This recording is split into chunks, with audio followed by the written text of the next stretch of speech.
बोले देवादिदेव श्री आदिनाथ भगवान की जय जय जय। देवादिदेव श्री चिंतामणि पार्श्वनाथ भगवान की जय जय जय। देवादिदेव श्री महावीर भगवान की जय जय जय। संत शिरोमणि गुरुराचार्य श्री विद्यासागर जी महाराज की जय जय जय। आचार्य परमेष्टि समय सागर जी महाराज की जय जय जय। गुणैतन प्रणेता शंका समाधान भावना एक प्रवर्तक जन जन के संत प्रखर वक्ता बोले परम पूज मनीषी प्रमाण सागर जी महाराज की जय जय जय। मुनिवर्षि संधान सागर जी महाराज की जय जय जय। समस्त मुनि संघ की।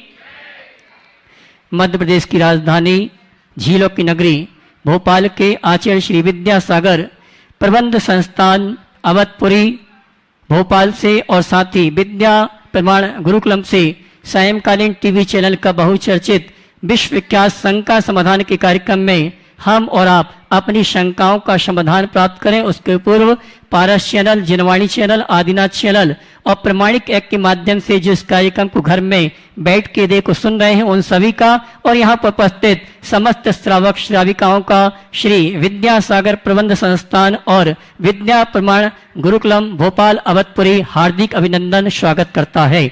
चलते हैं प्रतिदिन की भांति परम पूज मुनिवर के श्री चरणों में नमन करते हुए आशीर्वाद प्राप्त करेंगी और निवेदन करेंगी। शंका समाधान के कार्यक्रम के लिए दोनों हाथ जोड़ लेंगे और मेरे साथ बोलेंगे हे मुनिवर नमोस्तु नमोस्तु नमोस्तु। और आइए चलते हैं बिना किसी रुकावट के आप सभी की ओर से परम पूज मुनिवर संतान सागर जी महाराज से निवेदन करेंगे। शंका समाधान के कार्यक्रम के संचालन के लिए दोनों हाथ उठा के जयकारा लगाएंगे। बोले परम पूज मुनिश्री प्रमाण सागर जी महाराज की, मुनिश्री संधान सागर जी महाराज की नमोस्तु गुरु। आज का ये शंका समाधान का सत्र इस पावन धरा पर गुरु चरणों में अपन प्रारंभ करें। अपने बीच में गंज बासोदा से आनंद जी, मंजू जी, मोदी परिवार यहाँ पर उपस्थित है। एक प्रश्न उठा लें, फिर उसके बाद में ऑनलाइन आप लोग एक बार जोरदार ताली बजा दीजिए। मुनि जी के अनन्य गुरु भक्त परिवार है मोदी परिवार गंज बासुदा। गुरु जी के चरणों में शत शत नमन। गुरु जी प्रश्न बहुत पुराना है। मैं जब उस समय संवेद शिखर आपका प्रवास था उस समय गया था। शंका समाधान खत्म होने के बाद मैंने गुरु जी आपसे बोला था कि आज आपने वो ट्रस्टी बनाए हैं जिनके पास रहने को मकान भी घर का नहीं है। आपके मुंह से एकदम आह निकली थी। उस आह का क्या परिणाम निकला कि मैं ट्रेन में ही था, उसी दिन मेरे को वापस आना था और उधर बेटा कहता है पापा मैंने आज एक प्लॉट का सौदा कर दिया है। उसके बाद 1 महीने के अंदर एक नहीं 2 भाइयों के बेटे रहते हमारे यहाँ, दोनों को प्लॉट हो गए। तो इसमें हम क्या समझें, गुरु की कृपा समझें या निमित्त समझें या क्या समझें, गुरु आशीष समझें, क्या दान जन पुण्य का फल समझे। जी महाराज। दानम दुर्गति नाशनम, इस बात को सदैव याद रखना। बुंदेलखंड के लोगों ने इस बात का अच्छे से अनुभव किया। हमने बुंदेलखंड में लोगों को देखा है कि 15 लाख के मकान में रहते, 5 लाख की गाड़ी पे घूमते हैं और 50 लाख का दान हंसते हंसते कर देते हैं। ये कल्चर आपको केवल बुंदेलखंड में देखने को मिलेगा और ये हमें सिखाया है परम पूज्य गुरुदेव ने और उसका परिणाम भी देख रहा हूँ। हमने पिछले 40 सालों में बुंदेलखंड के इस जैन समाज की जो समृद्धि देखी है वो दिन दुनी रात चौगनी रही। मैं सभी से कहता हूँ सीख लो। अंतराय को टालने का श्रेष्ठ साधन है दान। ये संस्कार होना चाहिए कि व्यक्ति अपनी सामर्थ्य को छिपाए बिना दान के लिए सदैव उत्साहित बना रहे। तो आप अगर अच्छा कर्म करेंगे सुनिश्चित अच्छा परिणाम आएगा। और हमने ऐसे ऐसे लोगों को भी देखा है जो कभी फुटपाथ पे चूड़ियाँ बेचते थे आज भगवान का पूरा समोसरण बना दिए। ऐसे ऐसे लोग हैं, करोड़ों रुपए लगा के। तो ये सब चीजें कैसे आती? संस्कृत की एक बड़ी अच्छी सूक्ति, उन्नतम मानसम यश भाग्यम तस्य समुन्नतम। जिसका मानस ऊंचा होता है उसका भाग्य हमेशा ऊंचा रहता है। अच्छा मन रखो, अच्छा परिणाम। महाराज श्री अभी भावना हो रही है परिवार की, गौशाला में मंदिर जी बनाने की, आपका आशीर्वाद चाहिए। बात करेंगे। बहुत बहुत आशीर्वाद। नमोस्तु महाराज जी, नमोस्तु। चलते हैं। और आज गुरु चरणों में दिल्ली से श्री मनीष जी जैन नमोस्तु पूर्वक परिवार सहित नमोस्तु कर रहे हैं और पूछ रहे हैं, अगर किसी ने हमला किया तो आत्मरक्षा करना अहिंसा के विरुद्ध तो नहीं? अनेक बार मैंने बताया, गृहस्थ के द्वारा विरोधी की जाने वाली विरोधी हिंसा हिंसा नहीं, वह उसका कर्तव्य है। हम अपनी रक्षा के लिए, यदि आप अगर अपनी रक्षा के लिए अस्त्र उठाते हो तो वह हिंसा नहीं है, एक सद्गृहस्थ का धर्म है। हमें आक्रमण नहीं करना, लेकिन अहिंसक होने के नाते बुजदिल बनकर बैठना भी ठीक नहीं। अपनी रक्षा करना परम कर्तव्य है। कुमारी स्वाति जैन अहमद नगर से पूछ रही हैं, गुरु की भक्ति और अंध भक्ति में क्या अंतर है, बताने की कृपा करें। गुरु भक्ति और अंध भक्ति में क्या अंतर? बहुत अच्छा सवाल है। गुरु के प्रति प्रगाढ़ अनुराग रहना, उनके गुणों का अनुरागी बनकर उनके प्रति समर्पित रहना, उनकी सेवा और वैयावृत्ति में लगनशील बने रहना, उनके गुणों को अपने जीवन का आदर्श बनाना, उनसे प्राप्त प्रेरणाओं के अनुरूप जीने का प्रयत्न करना, ये सब गुरु भक्ति के अंतर्गत आती है। लेकिन गुरु भक्ति के नाम पर अंधानुकरण करना, आचार विचार से भ्रष्ट होना, अपने भक्ति का ही अभिमान कर लेना और अपने गुरु के अतिरिक्त बाकी गुरुओं की उपेक्षा करना, साथ ही गुरु भक्ति के नाम पर अवांछित बातों में भी सहभागी बन जाना, अवांछित कार्यों के में अपनी भूमिका रखना, ये अंध भक्ति के अंतर्गत आती है। विचार और विवेक से शून्य जो भी क्रियाएं होती हैं वे अंध भक्ति कहलाती है, और जो क्रियाएं हम विचार विवेक के साथ करते हैं वही हमारे लिए कल्याणकारी है। श्रीमती कविता जी जैन उदयपुर से पूछ रही हैं, जो अक्सर सभी का प्रश्न है, जब करते करते मन भटकता है उसे कैसे एकाग्र करें? अरे मन लगाने के लिए तो जप करते हैं, उसी समय मन भटकता है। आप पूछते एकाग्र करे कैसे? आप पहले ईमानदारी से पूछिए, आप जप करते समय एकाग्र करना चाहते कितना है? प्रायः लोग रूटीन की भांति जप करते हैं और जप को एक क्रिया बना लेते हैं। मैं आप सबसे कहूँगा कि जप कोई क्रिया नहीं, जप एक साधना है। क्या बोल रहा हूँ?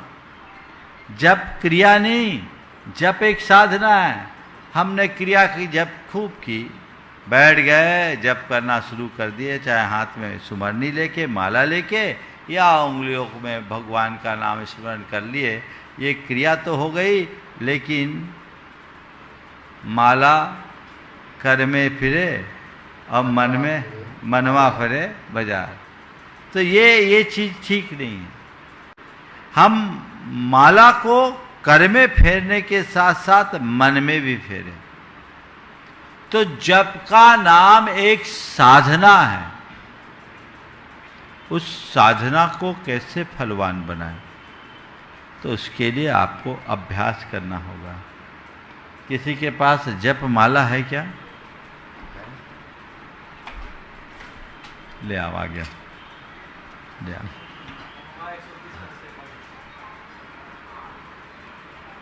देखो, ले लो, हाँ रख। ये देखिए जप माला, हाथ में जाप आपने लिया।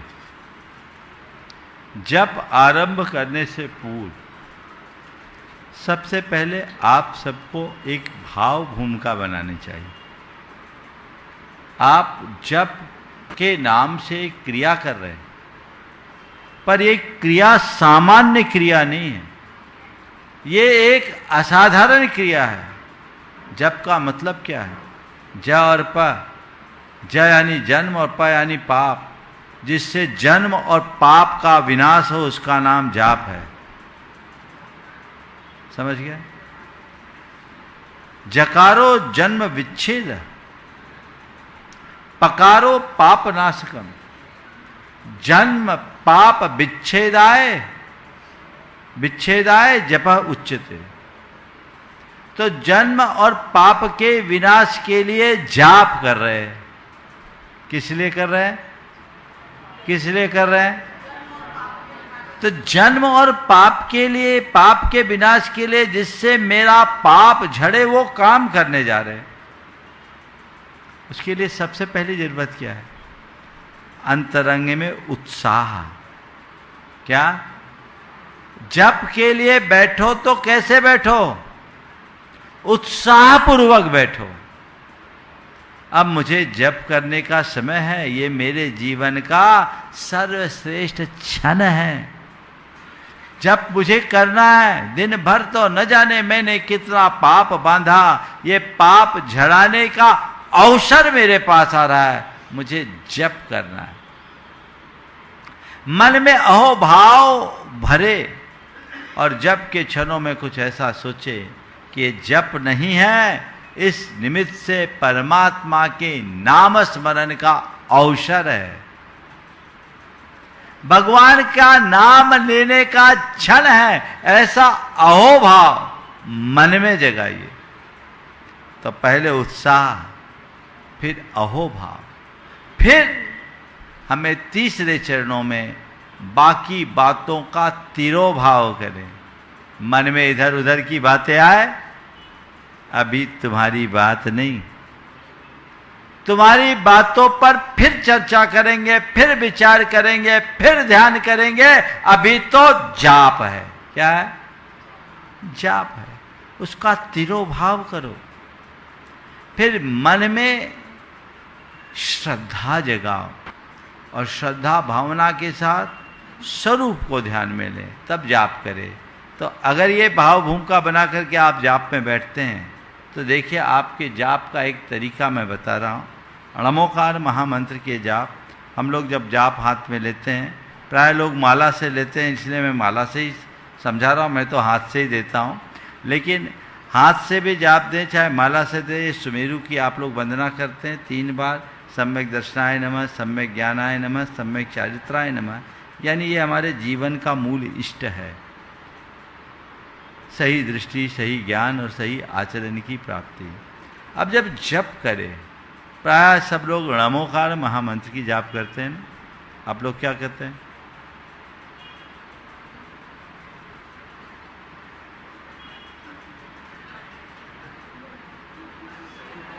कुछ लोग इधर उधर दाग झांक भी कर लेते हैं। मल्टीपल काम होने लगता है ना, ये जाप नहीं है। गुरुदेव हमेशा एक कहावत सुनाते थे। एक सज्जन थे जो नित्य जप पाठ किया करते थे।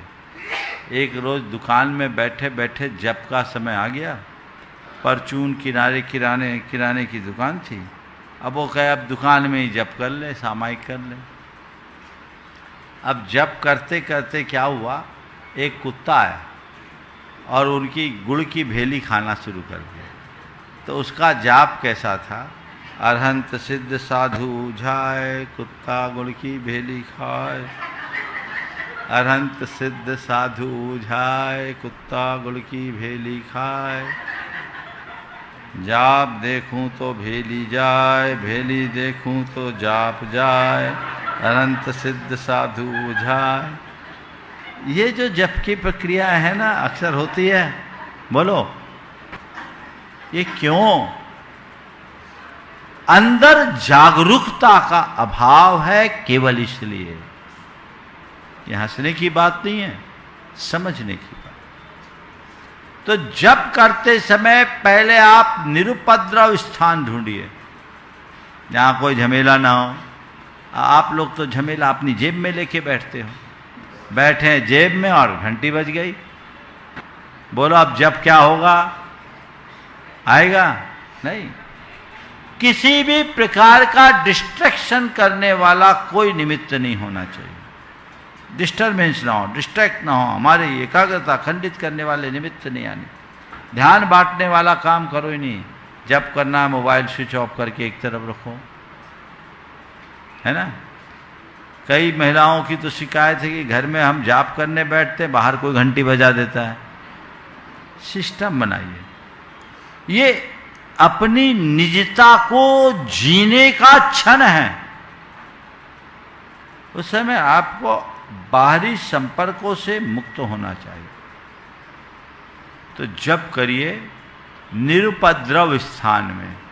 आप जाप के लिए बैठे, बाजू में टीवी की स्वर लहरी चल रही, किचन से सब्जियों की छौंक हो रही, कहीं बच्चे की रोने की आवाज आ रही। अब जब क्या होगा? ध्यान तो भंग होगा ना। कहीं मच्छर काट रहे हैं। निरुपद्रव स्थान का चयन करें और अंतरंग में श्रद्धा भावना के साथ उत्साह और अहोभाव भरे उल्लास के साथ जाप करें। जाप करते समय पहले अपने मन को मोड़े और एक प्रार्थना करे, हे प्रभु, मेरे जीवन का ये सबसे मूल्यवान क्षण है जब मैं आपके नाम का जाप करने जा रहा हूँ। हे प्रभु, मुझे ऐसी स्थिरता और एकाग्रता दो कि इस समय आपके अतिरिक्त मेरे मानस में और कोई ना आए। और इस भाव के साथ, इस प्रार्थना के साथ जप करिए। और जप करते समय जैसे माला है ना, तो आप ये जाप ऐसे मन के मत चटकाइए। ये लीजिए, ऐसे इन 2 उंगलियों से जाप करा जाता है। अंगूठा और मध्यमा, तर्जनी का प्रयोग नहीं करना चाहिए। या फिर आप अनामिका का प्रयोग करें। समझ गए? तर्जनी और मध्यमा भी छोड़ दें, अनामिका का प्रयोग करें। और जप करते समय आप ऐसे ऐसे मत खिसकाइए। ऐसे ऐसे खिसकाते हैं ना, मत खिसकाइए। आप जाप कीजिए तो जाप करते समय जैसे नमोकार मंत्र है, तो ये जो आपके मन के हैं, ऐसा सोचिए कि मैं इस मन के मोती में भगवान का नाम पढ़ रहा हूँ। नमो अरहंतानम, नमो सिद्धानम, नमो आयर्यानम, नमो वज्रायनम, नमो लोये सबसाओम, नमो अरहंतानम, नमो सिद्धानम, नमो आयर्यानम, नमो वज्रायनम, नमो लोये सबसाओम, नमो अरहंतानम, नमो सिद्धानम, नमो आयर्यानम, नमो वज्रायनम, नमो लोये सबसाओम। एक दिन करके देखो, फिर मुझे बताना जप करने में मन लगता है कि नहीं लगता। इतना आनंद आएगा कि उसकी कोई सीमा ही नहीं है। पर इसके लिए आपको अंदर से तैयार होना होगा। यदि आप प्रमादी बने रहोगे तो कुछ भी नहीं मिलेगा, और उत्साह के साथ करोगे तो सब कुछ मिलेगा। पूज्य महाराज श्री जी नरेंद्र जी गुप्ता सूरत से पूछ रहे हैं, भगवान ने हमें धर्म अर्थ काम मोक्ष का उपदेश दिया, फिर ये साम दाम दंड भेद कहां से आया? देखो, भगवान ने धर्म अर्थ काम मोक्ष का उपदेश दिया, ये एक धर्मी के लिए दिया है, एक मोक्ष मार्ग के लिए। साम दाम दंड भेद ये हमारी राज व्यवस्था की नीति, समझ गए? भगवान ऋषभदेव के काल में हामाधिक था, समय के अनुरूप बदलता गया, और ये दंड विधान में साम दाम दंड भेद, जिसमें राजनीति और दूसरी प्रकार की कूटनीतियाँ जुड़ गई, तो इनका धर्म से संबंध नहीं है। जो धर्म अपनाते हैं, धर्म की साधना करते हैं, उनके सामने इन सब चीज़ों की जरूरत नहीं। हजारीबाग से हीरा जी बढ़ जाते हैं, पूछ रही हैं, नमोस्तु कुर्वत, जीवन का आरंभ अपने रोने से होता है और जीवन का अंत दूसरे के रोने से इस आरंभ और अंत के बीच का जीवन हम कैसे बिताएं कि यहां से जाते समय कोई अफसोस न रहे। बहुत अच्छा सवाल। आरंभ अपने रोने से होता है और जाना औरों के रोने से होता है। जाते समय औरों का रोना होता है। आपने पूछा है कि हम आदि और अंत के बीच में कैसे जिए ताकि जाते समय अफसोस न हो। तो मैं तो यही कहता हूँ, आते समय होने वाले रोने को याद कर लो और ये तय कर लो कि जितना रोना था रो लिया, प्रभु अब मुझे पूरा जीवन आनंद के साथ जीना है, रोने का काम ही नहीं करना। मन में क्षमता और प्रसन्नता का भाव रखो, सहजता के साथ जीने का अभ्यासी बनो। सुख और दुख में, संयोग और वियोग में, हानि और लाभ में, मान और अपमान में समता का भाव यदि मन में आ गया तो जीवन में न तो कभी रोने की स्थिति आएगी न रुलाने की स्थिति आएगी। आप अपने जीवन को आनंद से भर करके ले जाएंगे। जब हम आते हैं उस समय हम रोते हैं, उसमें हमारी कोई इच्छा नहीं होती, और हमारे जाने के बाद कोई रोता है उसमें भी जाने वाले की कोई इच्छा नहीं होती। हम आते हैं नियतिवश खुद रोते हैं और जाते हैं मोहवश लोग रोते हैं। हम लोगों के जीवन इस भांति जिए कि हमारे जाने के बाद लोगों को रोना आए। ये अच्छी बात है। लोग क्यों रोते हैं? जब किसी की छाप मन में पड़ती है तो वो रोते हैं। अपनी चेतना को उस भांति यदि हम जगा लें तो जीवन में वह बेहतरी घटित हो सकती है। जोधपुर राजस्थान से सुभाष जी, मीना जी चौधरी जैन पूछ रहे हैं कि नमोस्तु पूर्वक आपके चरणों में ईमानदारी के महत्व का अंदाजा इस बात से लगाया जा सकता है, बड़े से बड़ा बेईमान आदमी भी अपने काम के लिए ईमानदार आदमी चाहता है, तो फिर महाराज जी फिर भी लोग इतनी बेईमानी क्यों करते हैं? समाधान देने की कृपा करें। बहुत अच्छा है। बेईमान से बेईमान आदमी भी अपने काम के लिए ईमानदार आदमी चाहता है और यही ईमानदारी की महत्ता का आधार या प्रमाण है। आपने पूछा ऐसा क्यों करते? ऐसा इसलिए करते क्योंकि हमारे मानदंड दोहरे हैं। हम सारे ईमान, नीति, धर्म आदि दूसरों में चाहते हैं, खुद के लिए नहीं। हम चाहते हैं कि बाकी सब दूध के धुले हों, हम तो हमारे लिए कुछ कहने की ज़रूरत नहीं, बाकी सामने वाला साफ सुथरा होना। जब तक इस तरह की दोहरी मानसिकता होगी, यही स्थितियाँ उत्पन्न होते रहेगी। हमें जीवन की वास्तविकता को समझते हुए अपना काम करना चाहिए। अब यहाँ पर उपस्थित हैं प्रत्यक्ष रूप से डॉक्टर शैलेंद्र जी जैन, जो फिजियोथेरेपिस्ट हैं अवधपुरी से। माइक वहां तक पहुंचा दें। और उसके बाद में तैयार रहेंगे विद्यासागर प्रबंध विज्ञान संस्थान के उपाध्यक्ष इंद्रजीत जी सतभैया। नमस्ते महाराज जी, मैं आपके प्रवचन और शंका समाधान ज़्यादातर सुनता हूँ और बहुत सारी चीज़ों को मैं ग्रहण करने की कोशिश करता हूँ और अपना भी रहा हूँ। आपका रमूगार मंत्र मैंने 8-10 साल पहले सुना था कि रमूगार 1 घंटे का पढ़ो तो जीवन में अथा परिवर्तन होता है, और मैं उसको निरंतर कर रहा हूँ और बहुत परिवर्तन है मेरे जीवन में इससे। और यहाँ पर जो भावना युग चालू होने वाला है, मैं उसमें शामिल होना चाहता हूँ। कैसे शामिल हूँ, थोड़ा उसके लिए मुझे थोड़ा आप बताएं। और एक क्वेश्चन है महाराज जी मेरा कि हमारा जीवन जैसे मस्तिष्क है, उसमें विचारों का संग्रहण है। मंदिर में हम जाते हैं अगर 2 मिनट के लिए और भाव अच्छे रहते हैं भगवान के प्रति और कोई विचार नहीं आते हैं, वैसे बहुत सारे विचार आते हैं, उस समय विचार नहीं आते और हम वापस आ जाते हैं दर्शन करके, और 2 घंटे पूजन करते हैं लेकिन बहुत सारे विचार आ रहे हैं, बहुत सारी भावनाएं प्रकट हो रही हैं, लेकिन भाव से नहीं हो रहे भगवान के प्रति। तो सही क्या है कि 2 मिनट में करके आगे वो सही है कि 2 घंटे वहाँ पे मंदिर में व्यतीत किया, पूजा पाठ किया, लेकिन तब भी मन नहीं लग रहा, तो क्या सही है? देखिए, दोनों सही है। अगर 2 मिनट अच्छे भाव लग रहे हैं तो उस समय एक कड़ी और जोड़ दो, प्रभु हमारे अंदर ऐसे भाव जगा दो कि उठने का भाव ही ना हो। और जब तक ऐसा है तो कम से कम इतने संस्कार दे दो कि जब भी आपके चरणों में आऊँ, जिस बहाने भी आऊँ, मेरे भावों में ऐसी पवित्रता बनी रहे। यदि ये प्रार्थना और भावना हम मन में रखें, कुछ परिवर्तन आ सकता। अगर पूजा पाठ करते समय भाव विचार आते, आने दीजिए। विचारों का काम है आना है, हम विचारों के प्रवाह में बहने से बचें। आ रहा है विचार, जाने दीजिए, आने दीजिए, आया हुआ विचार जाएगा, लेकिन हमें उस विचार के प्रवाह में बहने से बचना है।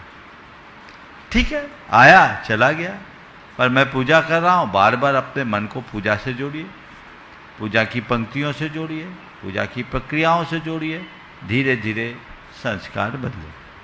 और आपने भावना योग के शिविर में भावना योग के प्रशिक्षक बनने का भाव जगह है, बहुत अच्छा है। आप अपना रजिस्ट्रेशन करा लीजिए और उसके बाद आपको सूचना मिल जाएगी। नमस्ते महाराज। इंद्रजीत जी सतभैया उपाध्यक्ष विद्यासागर प्रबंध विज्ञान संस्थान और साथ में हैं महावीर जी और नरेंद्र जी पिंडरी। महाराज जी नमोस्तु। जब से आप विद्यासागर इंस्टीट्यूट में पधारे हैं, इंस्टीट्यूट में उल्लास का वातावरण है। प्रातःकाल योग, भावना योग के माध्यम से नकारात्मकता दूर करने की श्रृंखला प्रारंभ की है, वह अद्वितीय है और इसका अधिकांश लोग लाभ ले रहे हैं। जो लाभ नहीं ले पा रहे हैं उनसे मेरा अनुरोध है कि सुबह जरूर इस श्रृंखला में स्वयं उपस्थित होकर या यूट्यूब के माध्यम से सम्मिलित हों। महाराज जी, मेरा प्रश्न यह है कि भगवान वीतरागी, सर्वज्ञ एवं हितोपदेशी हैं। प्रारंभ अर्थ तो आता है, लेकिन राग एवं सर्वज्ञ का विस्तृत उत्तर बताने का कष्ट करें। भगवान वीतराग, सर्वज्ञ और हितोपदेशी हैं। आपने चाहा है भगवान की वीतरागता और सर्वज्ञता पर विस्तार से। राग और सर्वज्ञता पे, राग और सर्वज्ञता, राग की वीतराग, वीतराग और सर्वज्ञता। ये वीतराग का मतलब क्या? दोष मुक्त अवस्था। हमारे में और परमात्मा में कोई मौलिक अंतर नहीं है। परमात्मा कोई असाधारण प्राणी नहीं है। जैन दर्शन कहता है अप्पा सो परमप्पा। हर आत्मा अपने आप में परमात्मा है। आत्मा और परमात्मा में कोई भेद नहीं है।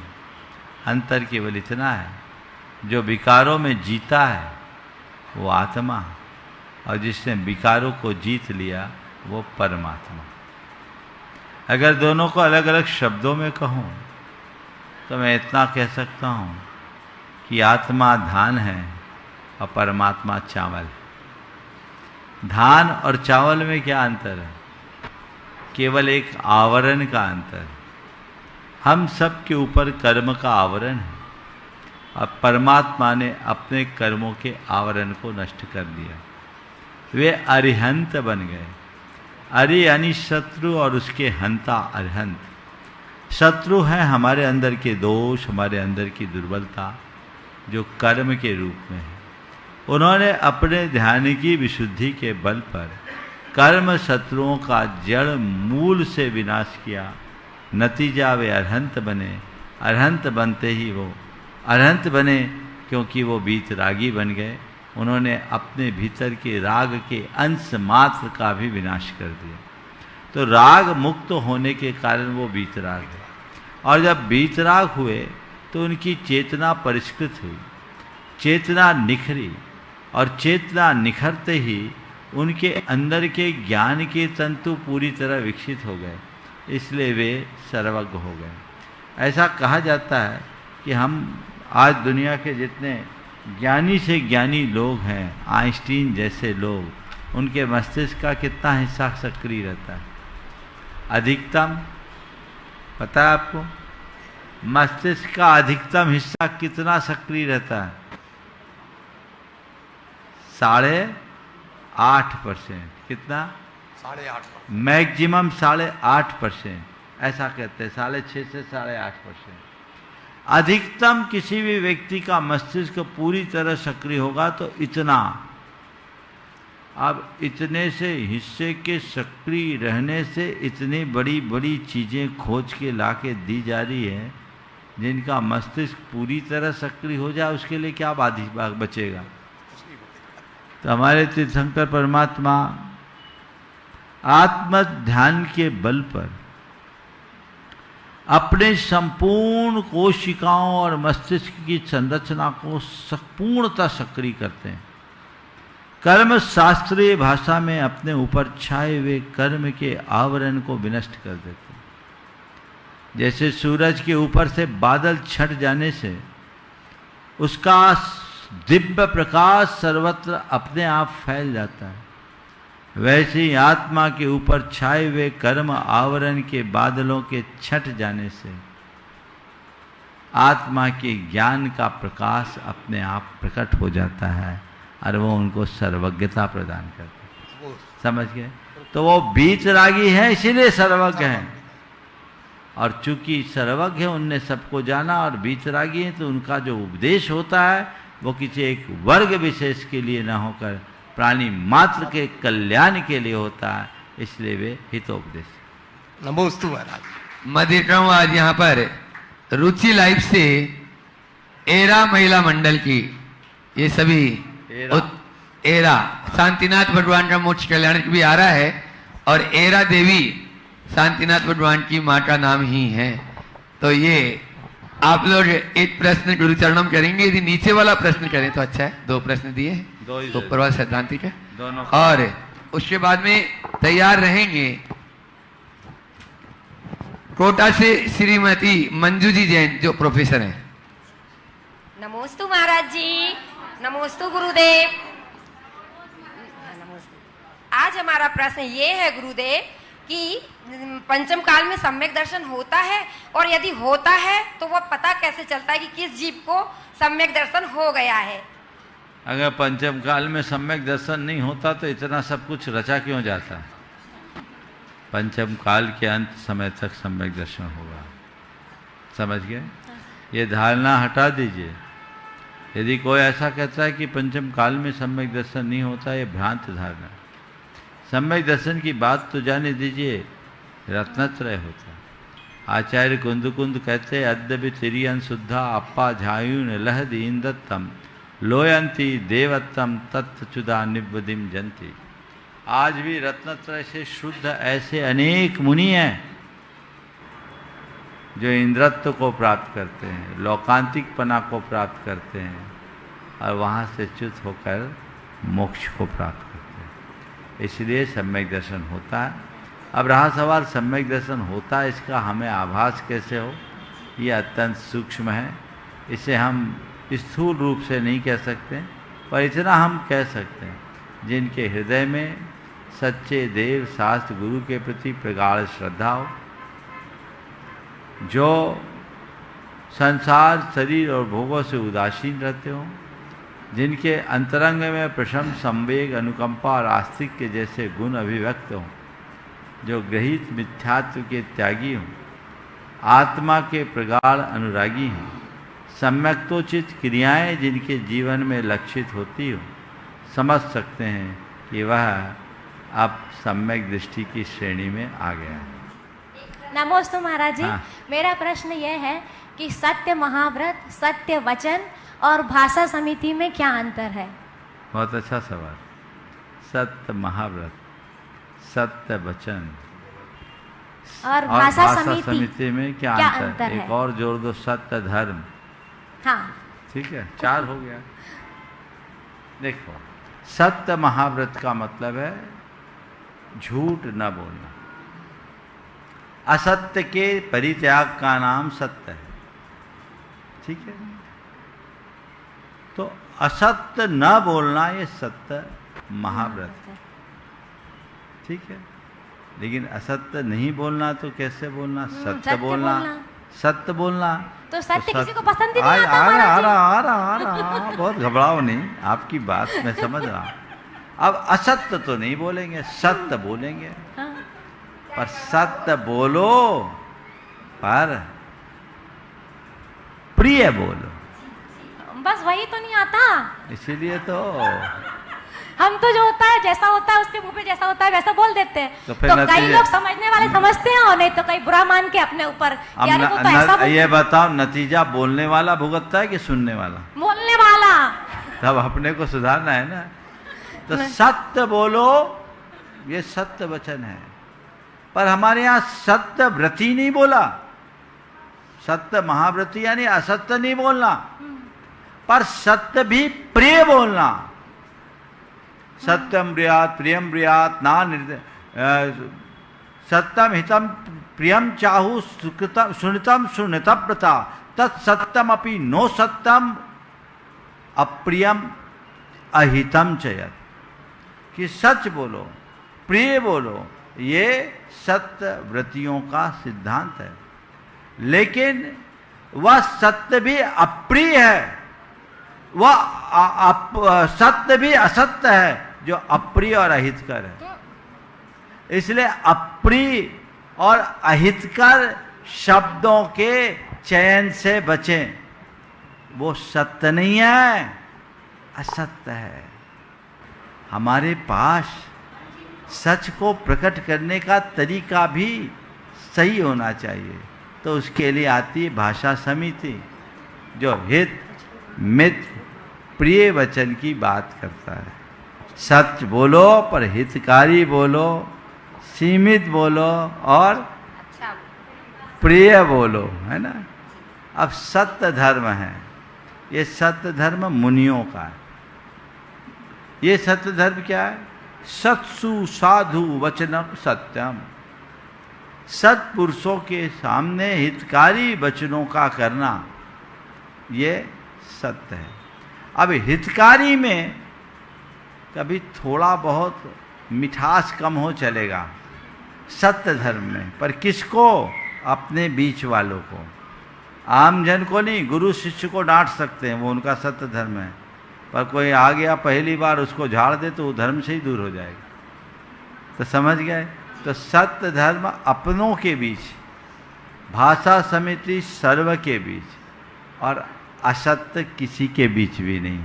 समझ गए? पर ये वाक्य ध्यान रखना, कलवा सच भी झूठ है। नमोस्तु महाराज जी, नमोस्तु। एक बार जोरदार ताली बजा दीजिए इस पूरे महिला मंडल के लिए। और अभय भैया अपनी जानकारी दे रहे हैं। मंजू जी कोटा से अपने बीच में। बोले परम पूज्य मुनि श्री प्रमाण सागर जी महाराज की। बंधु, समय धीरे धीरे आ रहा मुख्य पात्रों का चयन का। आगामी 25 मई रविवार को प्रातःकाल की वेला में इसी परिसर में पंचकणक प्रतिष्ठा महामहोत्सव, जो कि अवधपुर के इस परिसर में 1 जून से 6 जून तक आयोजित है, उस पंचकणक के महापात्रों का चुनाव का कार्यक्रम इसी परिसर में संपन्न होगा।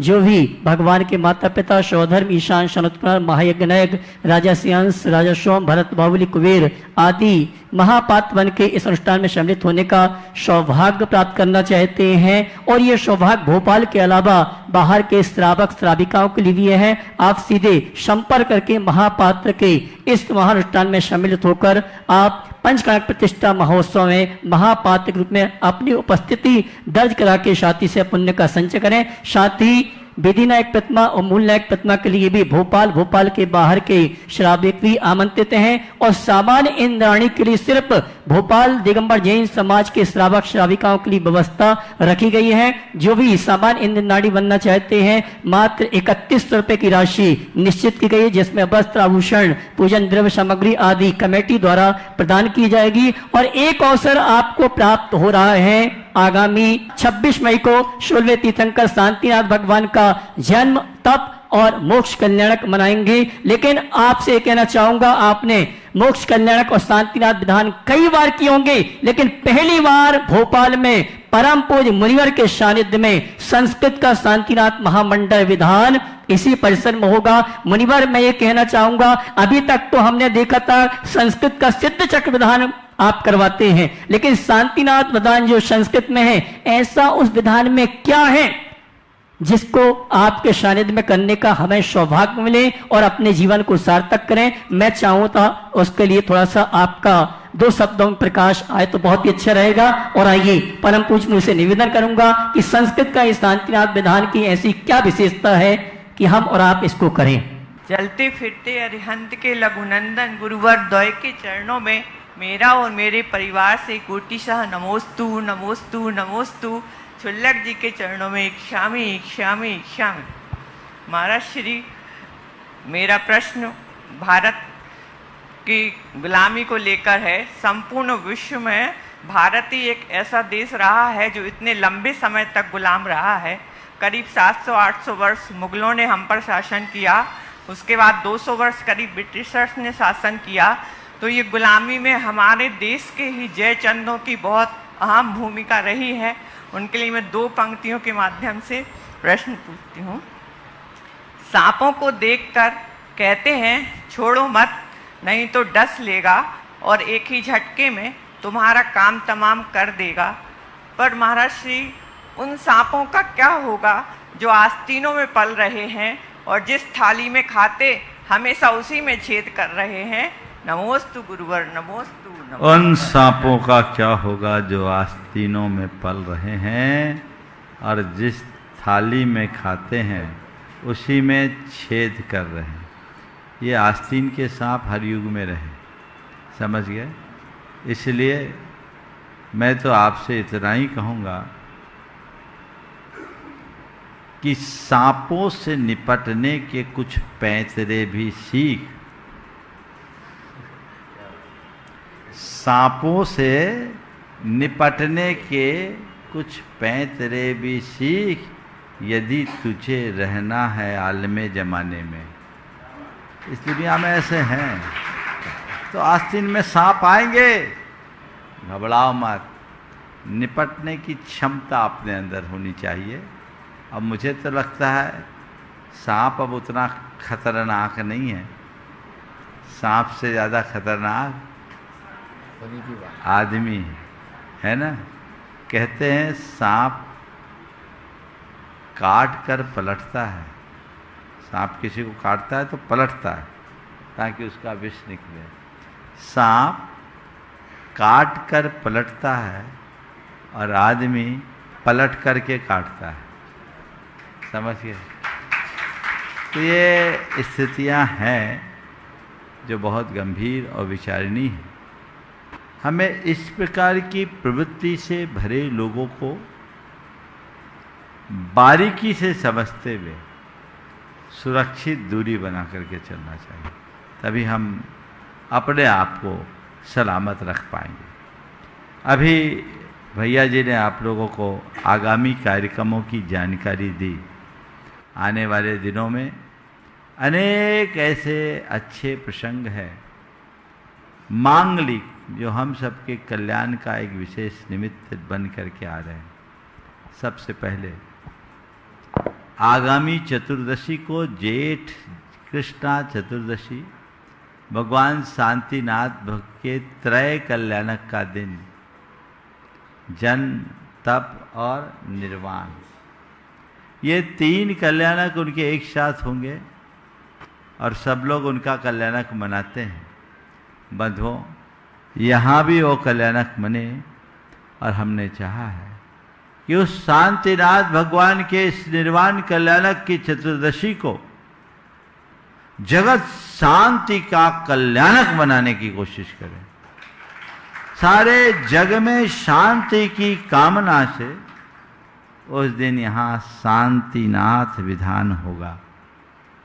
शांति विधान तो आप लोग बहुत करते हैं,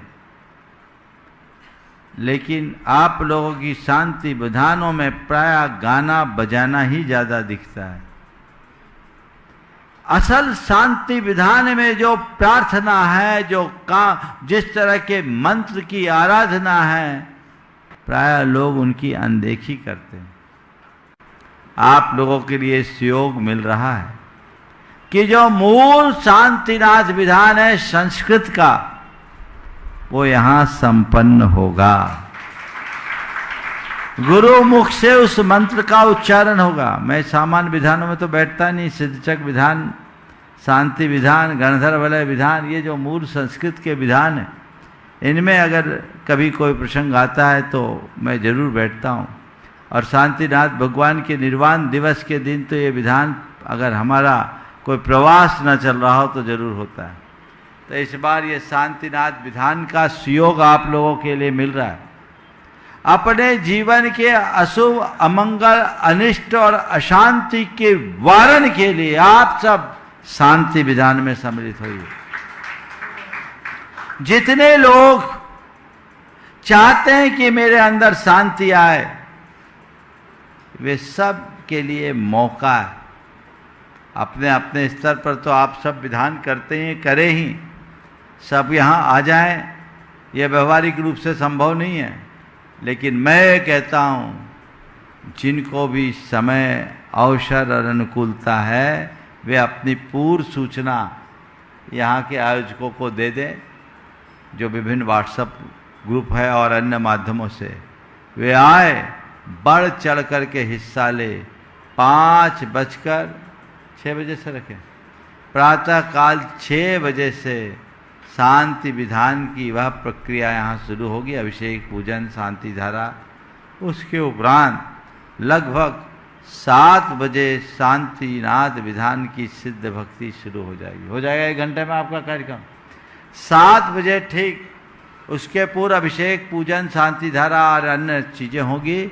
1 घंटे में यह संपन्न होगा। 7 बजे शांति विधान की सिद्ध भक्ति की शुरुआत होगी और ये कार्यक्रम यहाँ नहीं होगा, कार्यक्रम मंडप में होगा। यहाँ समाएंगे कहाँ, मंडप में होगा और खूब भव्यता के साथ होगा। प्रातः 9:30 बजे तक लगभग सारा विधान, प्रवचन सब संपन्न हो जाएगा। आप सब अभी से अपने नाम सुरक्षित कर दें। एरा देवी मंडल आज आया है। एरा हमसे कह रहे थे ऐरा, बोले ऐरा तो गड़बड़ हो जाएगा, ऐरा में दूसरा शब्द एरा है। क्या है? एरा देवी भगवान शांतिनाथ की माँ, उनके नाम से है। ये आप लोगों के लिए एक अच्छा सहयोग मिला है। सभी मैं पूरे खासकर भोपाल के लोगों से कहता हूँ, आप ये मौके का लाभ लीजिए। महाशांति धारा तो नहीं हो पाएगी, शांति धारा, बृहद शांति धारा और बृहद शांति धारा के साथ साथ ये शांतिनाद विधान का सहयोग है। जो भी हाथ उठा रहे हैं यहाँ बोलने की ज़रूरत नहीं है, अभी आयोजकों से आप बोल दीजिएगा और जो भी इसमें अपनी सहभागिता वो कर सकते हैं। इसके साथ ही 25 तारीख को तो पात्रों का चयन है। ये मौका है कि इनको पंचकल्याणक में अब क्या मौका मिलता है। मेरे पास तो बहुत सारे लोगों ने अपने अपने निवेदन रखे हैं और सबका उत्साह बहुत अच्छा दिख रहा है। अब देखिए किसको मौका मिलता है, किसकी जीत होती है। सभी को अपना प्रयास करना चाहिए और जो लोग भी अपने विशिष्ट पात्रों के रूप में सहभागिता देना चाहते हैं, भैया जी से संपर्क कर ले या महाराज जी से संपर्क कर ले, मुझे परेशान मत करना और उसको देख करके कार्य करके आगे बढ़ सकते हैं।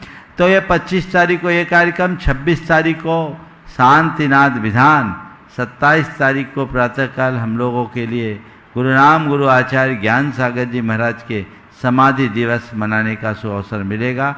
तो सब लोग धूमधाम से समाधि दिवस भी मनाएंगे और 1 तारीख से 6 तारीख तक पंचकल्याणक प्रतिष्ठा महोत्सव और उसके उपरांत 7 तारीख से 12 तारीख तक भावना योग के प्रशिक्षकों के लिए प्रशिक्षण शिविर। ये 5 दिवसीय प्रशिक्षण शिविर है जिसमें भावना योग के विषय में उनके पूरे सिद्धांत के बारे में, उसका व्यवहारिक और प्रायोगिक, सैद्धांतिक के साथ साथ प्रायोगिक रूप में आपको बताया जाएगा कि भावना योग है क्या और भावना योग से संबंधित सारी शंकाओं का भी समाधान उसमें दिया जाएगा। वो 5 घंटे का पूरा दिन भर का कार्यक्रम होगा। 3 सत्रों में, 4 सत्र भी हो सकते हैं। तो जो लोग भी होंगे उन्हें सुबह से शाम तक इस सत्र में रहना होगा और इसमें वे लोग आमंत्रित हैं जो मुख्य रूप से भावना योग के अभ्यासी हैं और आगे चलकर भावना योग का लोगों को प्रशिक्षण देने की भावना रखते हैं। भावना योग के इस अभियान को जगत व्यापी बनाने के लिए जो उत्कंठित हैं वे सब लोग इसमें सम्मिलित हो सकते हैं। देश भर के कोई भी इसमें अपनी सहभागिता प्रदान कर सकते हैं। ये सारे कार्यक्रमों को आप अपने मानस में रखें और उसे अनुरूप लाभान्वित हों। यहाँ पर अवधपुरी की महिला मंडल भी बैठी हुई है ज्योति जैन के नेतृत्व में, और ज्योति जैन अपना प्रश्न कर ले महिला मंडल के पूरे साथ में, और उसके बाद में रानू जी जैन मंडला से अपने बीच में संध्या जी और शकुन दीदी साथ में रहेंगी। गुरुदेव के चरणों में नमोस्तु नमोस्तु नमोस्तु। छुल्लक जी के चरणों में इक्षामी इक्षामी इक्षामी।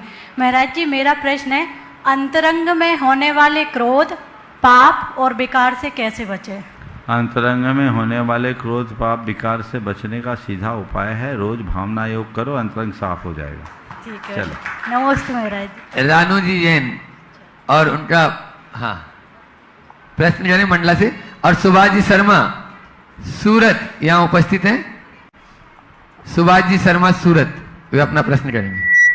नमोस्तु नमोस्तु नमोस्तु महाराज श्री छुल्लक जी के चरणों में इच्छामी। महाराज श्री 6 ढाला की चौथी ढाल में ये पढ़ा था, मुनिव्रत धार अनंत बार ग्रह विक उपजायो, पै निज आत्मज्ञान बिना सुख लेस ना पायो। इसका अर्थ कुछ विद्वान लोग इस तरह से बताते हैं, उसमें भ्रम होता है, ठीक भी नहीं लगता। इसका वास्तविक अर्थ समझना चाहती हूँ। एक स्थान पर था तो किसी ने बोला कि महाराज एक पंडित ने ऐसा बोला कि मुनि बनने से क्या फायदा, मुनि हाँ। बनने के बाद तो अनंतों बार गैविक चलेगा। हाँ। मैंने कहा भैया ये तो भ्रांत धारणा है, ये व्याख्या ही गलत है। इसमें भी मुनित्व की महिमा का ही ख्यापन है। कोई अनंत बार मुनि बना और गैविक गया है तो अनंत बार भटका है, मुनि बनने के कारण नहीं, मन में पलने वाले मिथ्यात्व के कारण। मिथ्यात्व भटकाता, मुनिव्रत नहीं। इसलिए कह रहे मुनिव्रत धारण कर लिया, मिथ्यात्व को भी मिटाओ। और इसमें तो महात्म ही दिखता है कि जो मिथ्यात्व 12वें स्वर्ग से ऊपर नहीं जाता, वो मिथ्यात्व यदि मुनि के साथ हो तो 9वें ग्रह तक जा सकता। शास्त्र के अनुसार सम्यक मिथ्या दृष्टियों की उत्पत्ति 12वें स्वर्ग से ऊपर नहीं है, लेकिन द्रव्यलिंगी मुनि अगर मिथ्या दृष्टि है तो 9वें ग्रह तक जा सकता है। इसलिए मुनि व्रत का मखौल मत उड़ाओ, कितना ही सम्यक दर्शन हो, मुक्ति तभी मिलेगी जब मुनि व्रत को अंगीकार करो। नमोस्तु महाराज श्री। अपने बीच में सूरत से सुभाष जी शर्मा यहाँ पर उपस्थित है। एक बार जोरदार तालियों से उनका स्वागत अभिनंदन करें। वे अपना प्रश्न गुरु चरणों में करें और उसके बाद में मनीषा जी, पदम जी जैन तैयार रहे। नमोस्तु गुरुदेव, नमोस्तु गुरुदेव, नमोस्तु गुरुदेव। हे गुरुदेव, दिगंबर संत को देखते ही शंका तो वैसे ही समाधान हो जाता है, मन भाव शून्य हो जाता है। हे गुरुदेव, मैं गृहस्थी हूं, बस मेरा गृहस्थ कैसे पूरा हो, और मैं जब जाऊं तो भगवान का नाम मेरे मुख मंडल पे हो, मेरे वचन और मन में हो, और मैं बैठ कर जाऊं। हे गुरुदेव, वो रास्ता मुझे बताइए। बस रोज भावना भाव कि हे भगवान दिन रात मेरे स्वामी, मैं भाव ना ये भाऊं, देहांत के समय में तुमको न भूल जाऊं। बार बार बार बार ये पूरा पाठ है, आप इसे अच्छे से कंठस्थ कर लीजिए और रोज इसे भाइये। जब खाली हो भगवान से एक ही प्रार्थना कीजिए, हे प्रभु मुझे ऐसी शक्ति और भक्ति दो कि जब इस दुनिया से जाने का योग बने तो आपका नामोच्चार करते हुए जाऊं, आपकी छवि निहारते हुए जाऊं। नमस्ते। पदम जी, मनीषा जी जैन, आखिरी और लास्ट में यदि समय रहा तो सीए संकल्प जी दिवाकर भोपाल। पूज्य गुरुदेव के चरणों में पदम जैन, मनीषा जैन का त्रिवार नमोस्तु नमोस्तु नमोस्तु। महाराज श्री, हमारी महाराज श्री के चरणों में नमोस्तु। महाराज श्री, यदि जीवन साथी अच्छे मिले हो, यदि नहीं मतलब मिले हैं, अच्छे मिले हैं और नित्य गुरुओं के दर्शन को ले जाते हैं और तीर्थों की वंदना कराते हैं, तो उसमें उनका ज़्यादा पुण्य है कि हमारा ज़्यादा पुण्य है। और अगले जीवन में हमको ऐसे ही जीवन साथी मिले। तो तुम्हारा उत्साह देख के लग रहा है कि तुम्हारा पुण्य ज़्यादा है। और अपना पुण्य बनाए रखो, जीवन इसी से धन्य होगा। अगले जीवन में ऐसे ही जीवन साथी मिले, ऐसे भावना ही नहीं, भाव नहीं भाई महाराज। अगले जीवन में ऐसा कोई साथी ना मिले, अगले जीवन में हम दोनों मुनि बनकर मोक्ष जाए, ऐसी भावना हो। संसार को क्यों बढ़ाते हो, ये तो मोह का विस्तार है, समझ गए। जब तक तुम्हारे अनुकूल है तो अच्छे है, बदल जाए तो बुरे हैं, इसलिए अच्छे बने रहे। बोले अहिंसा परमो धर्म की।